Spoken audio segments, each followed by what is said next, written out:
প্রিয় বন্ধুরা, কেমন আছেন সবাই? চলে আসলাম আপনাদের মাঝে একটা ভীষণ মজাদার নদীর ট্যাংরার রেসিপি নিয়ে। নমস্কার বন্ধুরা, সবাই কেমন আছেন? আমি পাপড়ি কিচেন ব্লগ থেকে চলে আসলাম আপনাদের মাঝে নতুন একটা রেসিপি নিয়ে। আজকে নিয়েছি আমি টাটকা তাজা ট্যাংরা মাছ কেটে খুব সুন্দর করে ধুয়ে পরিষ্কার করে নিয়েছি। আজকে আমি ট্যাংরা মাছটা আপনাদের সাথে পেঁয়াজ দিয়ে ভুনা করব। আর আমি এখানে নিয়েছি পেঁয়াজ, কাঁচামরিচ বাটা, পেঁয়াজ কেটে নিয়েছি, কাঁচামরিচ কেটে নিয়েছি। আর এই মাছটা আমি এই উপকরণ দিয়েই ভেজে তারপরে ভুনা করব। কিভাবে ভুনা করি সঙ্গে থাকুন, দেখতে থাকুন। এখন এখানে মাছটা হলুদ দিয়ে দিচ্ছি, হলুদ দিয়ে তারপরে লবণ দিয়ে মরিচ দিয়ে মেখে নেব। আমি কিন্তু একটু হালকা মরিচটা ব্যবহার করি, মাছ ভাজলে কালারটা খুব সুন্দর আসে।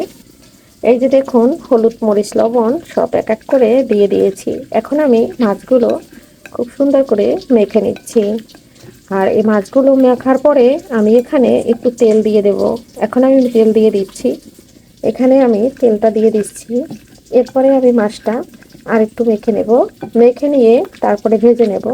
কাছে এবং দূরে, দেশ ও দেশের বাহির থেকে যে বন্ধুরা আমার সবসময় ভিডিও দেখে এবং সুন্দর সুন্দর কমেন্ট করে, সবার জন্য রইল মন থেকে অপুরান্ত ভালোবাসা, অনেক অনেক আশীর্বাদ এবং শুভকামনা। নতুন পুরান বন্ধুদের রইল মন থেকে, অন্তর থেকে অনেক অনেক ভালোবাসা। এভাবে আমার পাশে থাকুন, আমাকে সাপোর্ট করুন, এগিয়ে নিয়ে যান। আর আপনাদের সুন্দর সুন্দর কমেন্ট পড়ে আমি মুগ্ধ হয়ে যাই, তাই কিন্তু ছুটে চলে আসি ভিডিও তৈরি করতে। এভাবে সুন্দর সুন্দর কমেন্ট করে, লাইক করে এবং ভিডিওগুলো ফলোয়ার্স করে আমার সঙ্গে থেকে যাবেন।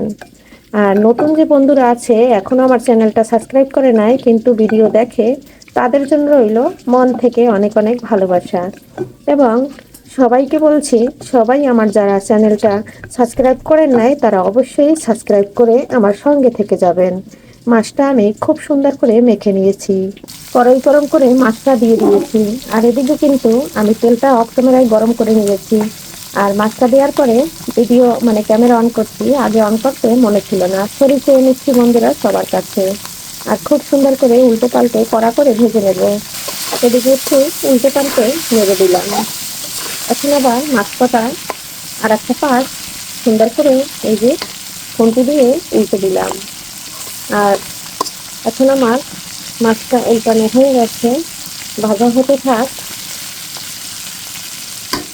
মাছ রান্না করার জন্য এদিকে কড়াইতে তেল দিয়ে দিয়েছি, একটা তেজপাতা দিয়ে দিয়েছি, ফোড়নে দিচ্ছি কালো জিরা, এখন দিয়ে দিচ্ছি গোটা জিরা।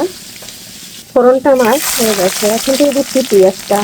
পেঁয়াজটা হালকা একটু ভাজা ভাজা হয়েছে, এখন আমি মশলাটা দিয়ে দিচ্ছি। এখন এখানে দিয়ে দেবো কিছুটা জল। এখানে আমি মাছ মাখা যে জলটা ছিল, হাত দিয়েছিলাম, সেই জলটা অল্প দিয়ে দিচ্ছি। দিয়ে এখন নেড়ে চেড়ে মশলাটা খুব সুন্দর করে কষিয়ে নেব। আর এদিকে দেখুন আমার মাছটা ভাজা হয়ে গেছে, আর আবার একটু উল্টে দিচ্ছি।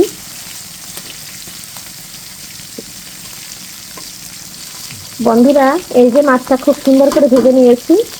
এদিকে দেখুন আমার মশলাটাও অনেকটা কষানো হয়ে গেছে। এই পর্যায়ে আমি গুঁড়ো মশলাটা দিয়ে দেব। এখানে দিয়ে দিচ্ছি মরিচ, আমরা কিন্তু একটু ঝাল বেশি খাই, তাই কিন্তু মরিচের গুঁড়োটা আমি সবসময় একটু বেশি দিয়ে থাকি। হলুদ দিয়ে দিচ্ছি, এখানে জিরা ও ধনিয়ার গুঁড়ো দিয়ে দিচ্ছি, এখানে দিয়ে দিচ্ছি স্বাদ অনুযায়ী লবণ। এখন মশলাটা আমি খুব সুন্দর করে কষিয়ে নেব। অনেকটা কষানো হয়ে গেছে, এই পর্যায়ে আমি যে কাঁচামরিচটা ফালি করে রেখেছি সেটা দিয়ে দিচ্ছি। এখন এটা দিয়ে আমি খুব সুন্দর করে আরও একটু কিছুক্ষণ কষিয়ে নেব। তারপরে আমি মাছটা দিয়ে 2 মিনিটের মতো কষিয়ে নেব। আর মাছটা কিন্তু আমার ভাজা হয়ে গেছে, অফ ক্যামেরায় কিন্তু গামলায় তুলে নিয়েছি। মশলাটা বেশ সুন্দর করে আরও 5 মিনিট কষিয়ে এখন আমি মাছটা দিয়ে দিচ্ছি। মাছটা দিয়ে 2 মিনিট কষিয়ে নেব। এই যে দেখুন মাছটা দিয়ে একটু নেড়ে চেড়ে মশলাটার সাথে মিশিয়ে দিচ্ছি। এখন আমি ঢাকনা দিয়ে ঢেকে 2 মিনিট কষিয়ে নেব। বন্ধুরা, 2 মিনিট কিন্তু ঢাকনা দিয়ে ঢেকে রেখেছিলাম। এখন এই যে আমার মশলাটা কিন্তু লেগে লেগে গেছে, এই পর্যায়ে আমি গরম জল দিয়ে দেব। আর আমি কিন্তু সব কিছুতে গরম জল দিয়ে দিই, হালকা একটু ভুনা ভুনা করবো, তাই পরিমাণে জলটা কম দিয়েছি। বন্ধুরা, এই যে নেড়ে চেড়ে মিশিয়ে দিচ্ছি। আর এখন কিন্তু আমি ঢাকনা দিয়ে ঢেকে রান্না করব 2 মিনিট। তারপরে কিন্তু ঢাকনাটা সরিয়ে দেব। আর গরম জল দেওয়ার সাথে সাথে একদম ফুটে উঠেছে, ঢাকনা দিয়ে ঢেকে দিচ্ছি। 2 মিনিট পরে চলে আসলাম। এই যে দেখুন আমার মাছটা মাখা মাখা ভুনা একদম হয়ে গেছে। আর এখন আমি কিন্তু এখানে দিয়ে দেবো ধনেপাতা। আর যেহেতু আমি জিরার গুঁড়া আগে দিয়ে দিয়েছি, এখানে আর কোনো জিরার গুঁড়া দেবো না। এখন শুধু ধনেপাতা দিয়ে আমি নেড়ে ছেড়ে একদম নামিয়ে নেব। তাহলে কিন্তু রেডি হয়ে গেছে আমার মাছ রান্না।